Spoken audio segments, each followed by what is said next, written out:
ఇవి మిల్లెట్ అండి. మిల్లెట్లో అరకలు ఇవి. ఈ అరకలు నైట్ నానబెట్టుకోవాలి. ఇవి ఒకసారి కడగాలండి. చూడండి నల్లగా వచ్చింది. ఇది ఒకసారి కడిగి ఇవి నానబెడితే ఇలాగే నలుపు వస్తుంది. ఒకసారి కడిగితే సరిపోద్ది, ఎక్కువ కడగొద్దు.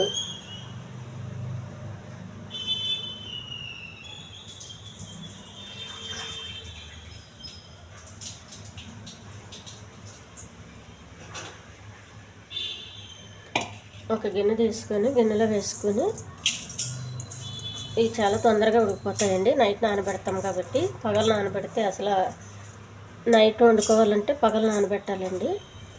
మనం మధ్యాహ్నం కావాలంటే నైటే నానబెట్టుకోవాలి. ఒక గ్లాసు వాటర్, ఒక చిన్న గ్లాస్ మిల్లెట్స్ తీసుకుంటే ఒక గ్లాసు వాటర్ సరిపోతుందండి. చాలా తొందరగానే ఉడికిపోతాయి. స్టవ్ వెలిగించి గిన్నె పెట్టుకోవాలి. ఫస్ట్ కొంచెం హైలోనే పెట్టాలండి మంట. వాటర్ దగ్గరికి వచ్చుకోవాలి, సిమ్లో పెట్టాలి.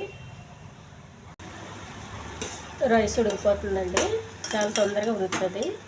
ఈ రెడ్ రైస్, ఈ బ్లాక్ రైస్ ఇవన్నీ చాలా లేట్గా ఉడుకుతాయి. ఇదైతే చాలా తొందరగా ఉడికిపోతుంది.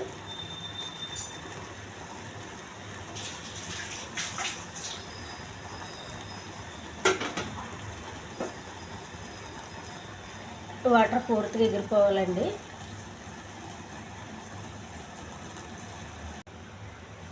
రైస్ రెడీ అయిపోయిందండి. కొద్దిగా వాటర్ అని చూడండి, ఆ వాటర్ కూడా పూర్తిగా ఎగిరిపోవాలి. ఈ మిల్లెట్ రైస్లో ఏ కూర రైస్ తిన్నా బాగానే ఉంటుందండి. పెద్ద చప్పగా ఉండదు ఇది. ఈ ఛానల్ నచ్చితే సబ్స్క్రైబ్ చేయండి, షేర్ చేయండి, లైక్ చేయండి, కామెంట్ చేయండి. ఇది ఎక్కువగా నాన్ వెజ్కి బాగుంటుందండి వెజిటేరియన్ కన్నా. ఎందుకంటే ఇవి మామూలు మన రైస్లా తినలేము కాబట్టి నాన్ వెజ్ ఉంటే తినేయచ్చు. నాన్ వెజ్ టేస్ట్తో. మంట చాలా సిమ్లో పెట్టుకోవాలండి. వాటర్ ఎగిరిపోయినాక దగ్గరుండి చూసుకోవాలి. ఇది రైసు జిగురేమి ఉండదు, పొడిపొళ్ళాడుతూనే ఉంటుంది. కానీ మాడిపోతే అసలు తినలేము. స్టవ్ ఆఫ్ చేయాలండి. కొంచెం లైట్గా తడి ఉందనగానే ఆఫ్ చేయాలి.